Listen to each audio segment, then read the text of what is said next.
Conversamos agora com o líder do governo na Câmara, o deputado Zeca Dirceu.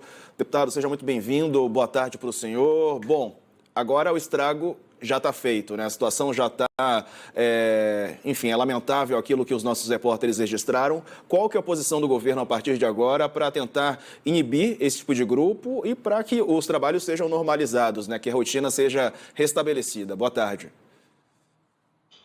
Boa tarde, Diego. Boa tarde, Thaís. É inaceitável o que aconteceu ontem em Brasília. O governo do Distrito Federal tinha todas as condições de evitar, de se antecipar a esses atos criminosos, terroristas, a toda essa destruição do patrimônio público e de ameaça, né, à democracia do país que aconteceu. Até porque nós já estávamos há muito tempo informando, alertando o governo do Distrito Federal. O governador, o secretário de Segurança Pública, as forças policiais sabiam do deslocamento dos ônibus, sabiam das mobilizações que estavam acontecendo e das ameaças golpistas, antidemocráticas. Então é um dia muito triste para a democracia brasileira, é um dia triste para nós que estamos aqui na Câmara dos Deputados. Eu estou aqui há 12 anos e nunca vi nada parecido. É uma mancha que vai ficar na história democrática do país e que prejudica o país perante o mundo. Vai afetar a economia do país, isso pode afetar a geração de emprego,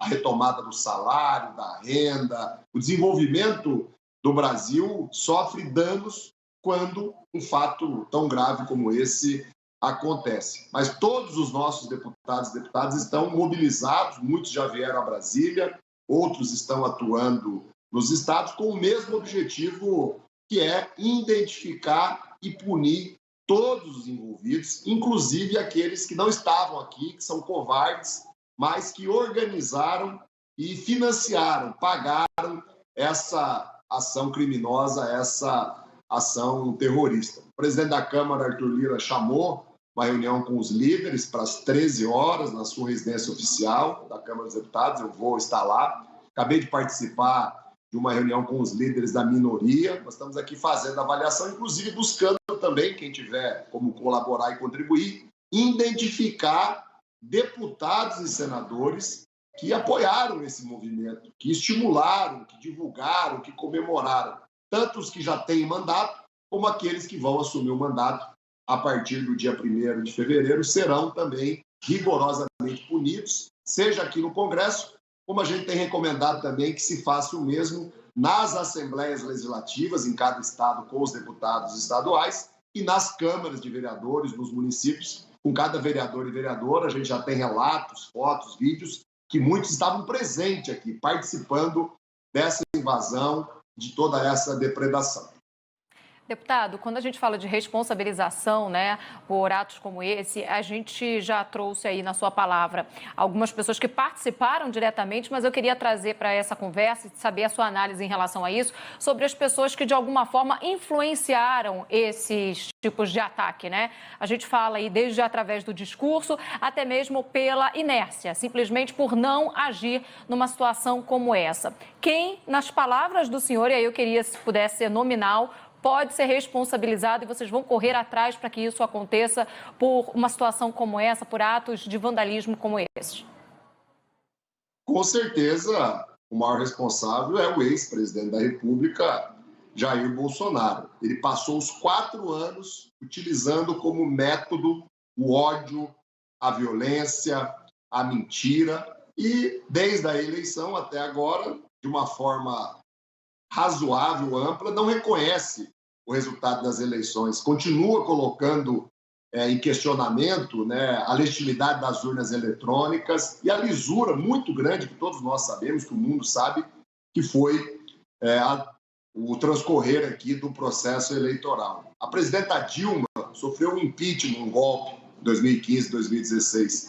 Nós perdemos a eleição de 2018 por um aparato ilegal de fake news, de mentiras, financiadas com dinheiro empresarial, que também é crime. Em nenhum momento nós deixamos de reconhecer, né, a normalidade democrática, a legitimidade de quem está exercendo o poder. Então é inaceitável. E tem objetivo, né? A gente precisa compreender isso, não só identificar o maior responsável, mas qual é o objetivo?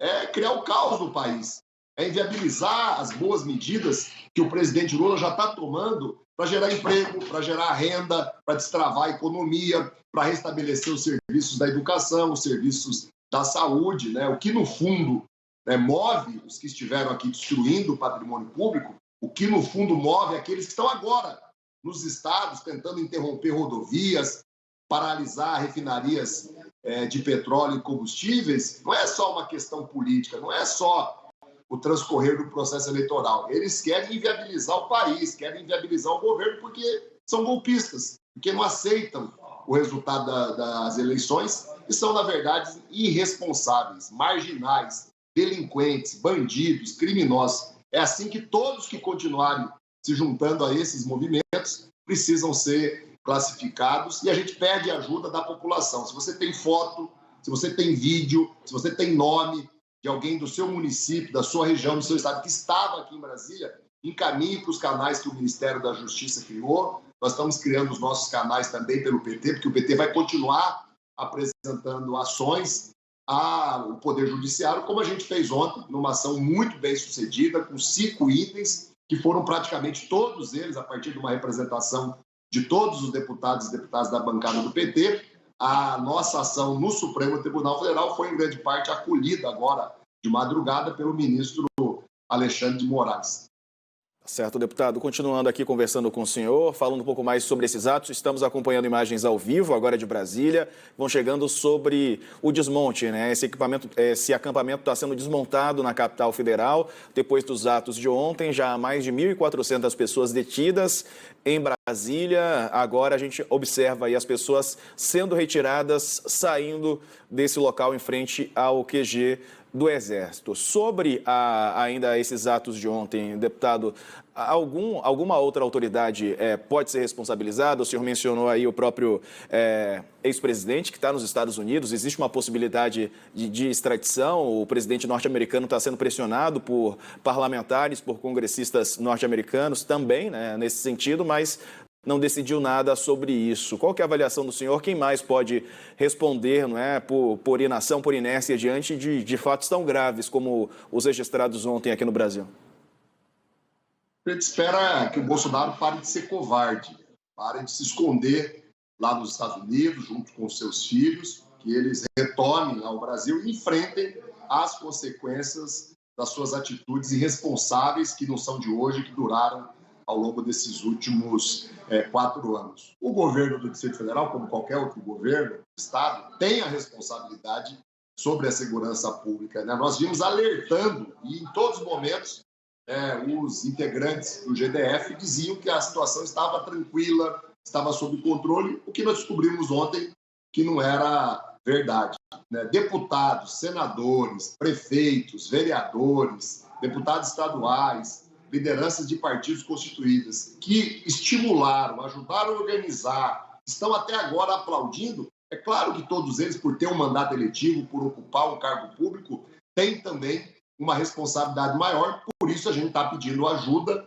né, da população, de quem está assistindo. Se você conhece um vereador, uma vereadora, um deputado, uma deputada, alguém que se deslocou a Brasília, ou alguém que ajudou a organizar, ou alguém que divulgou, comemorou, celebrou esse atentado à democracia, esse ato terrorista, né, nos informe, encaminhe às autoridades policiais do seu estado, da sua cidade, da sua região, encaminhe ao Ministério Público, exija punição e, aonde houver prevaricação, aonde houver conivência das forças policiais, seja no bloqueio de uma rodovia, seja no bloqueio de uma refinaria, encaminhe isso aqui ao Ministério da Justiça, ao Partido dos Trabalhadores, à nossa bancada. Nós vamos estar buscando no Supremo Tribunal Federal as medidas necessárias, como aconteceu nessa madrugada, inclusive já com mais de 1.200 pessoas presas, segundo as notícias oficiais que chegaram aqui para nós, né, nas reuniões que a gente já teve pela manhã. Eu vim de madrugada, né, que nós já tivemos pela manhã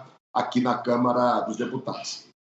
Deputado, a gente vem nas últimas horas avaliando, né, e já tirando algumas conclusões em relação ao posicionamento de algumas autoridades diante de ataques, né, de vândalos como esses que a gente vem acompanhando as imagens, aí continua se impressionando cada vez que as imagens surgem na tela.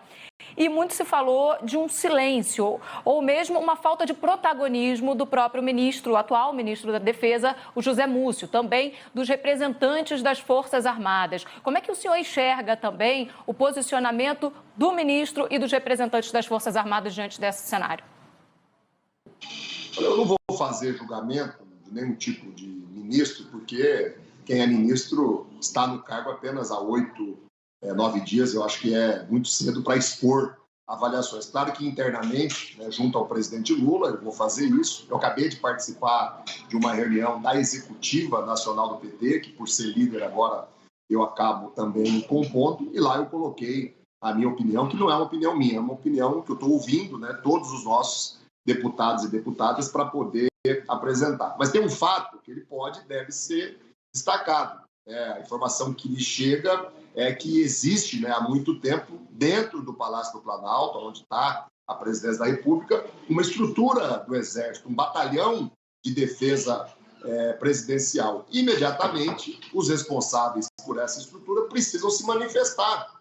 Por que não coibiram a invasão do Palácio do Planalto? A gente tem algumas imagens de policiais que a gente não conseguiu identificar se são da Polícia Legislativa ou se são da Polícia Militar, que também foram coniventes dentro da estrutura do Congresso Nacional. Eu já conversei com o presidente da Câmara, Arthur Lira, ele já me relatou que isso está em processo de investigação. Talvez agora, às 13 horas, a gente tenha mais notícias também daqueles que são servidores públicos, não importa se é do GDF ou é do Congresso Nacional, e prevaricaram, né, se omitiram, não reagindo à invasão que aconteceu aqui. Todos esses precisam sofrer processo administrativo e perder as suas funções públicas. Ninguém pode continuar numa função pública tendo esse tipo de atitude, esse tipo de omissão, esse tipo de conivência. Os colegas senadores, colegas do senhor aí no Senado, também no Congresso Nacional, né, não exatamente, é claro, na Câmara, mas os senadores tentam abrir uma CPI que investigue os atos antidemocráticos, né? O senhor considera que essa pode ser aí uma alternativa para identificar exatamente os financiadores, quem financia esse tipo de ação? Eu tenho dúvida, eu digo que ainda não é momento para se avançar em CPI. Vou com calma ouvir todos os deputados e deputadas do PT, da minha bancada, né? Quero ouvir uma opinião do próprio governo federal, de quem está à frente das investigações, quem está à frente da coordenação política e técnica desses atos terroristas que aconteceram. E acredito que amanhã a gente já pode ter uma posição mais definitiva em relação a isso. E a reunião que o presidente Lira vai fazer agora na residência oficial da Câmara dos Deputados, ela vai ter ali, imagino eu, líderes de todos os partidos, porque isso não é um assunto de governo, não é um assunto de oposição, é um assunto que tem que unir a todos que são democratas, que respeitam as leis e que não aceitam atitudes terroristas, criminosas, como essas que aconteceram. Então, eu acho que até o dia de amanhã a gente pode ter aí um posicionamento mais concreto, né, sobre esse tema. Deputado Zeca Dirceu, participando conosco por aqui, líder, né, do PT na Câmara. Agradeço muito a sua participação, os esclarecimentos, e a gente volta a conversar em outras oportunidades, com certeza. Um abraço. Um abraço. Eu queria dar um agradecimento especial ao líder Reginaldo Lopes, que está deixando a liderança, está aqui, inclusive, comigo, acompanhando as reuniões, e agradecer a todos os nossos deputados e deputadas que, no domingo, pararam tudo que estavam fazendo e já começaram a nos ajudar nas providências. Parabéns a vocês pela cobertura e pelo posicionamento aí, sempre ao lado da democracia e dando nome a quem esteve ontem em Brasília. São criminosos, são delinquentes, são bandidos que fizeram o que fizeram. Um abraço a todos aí.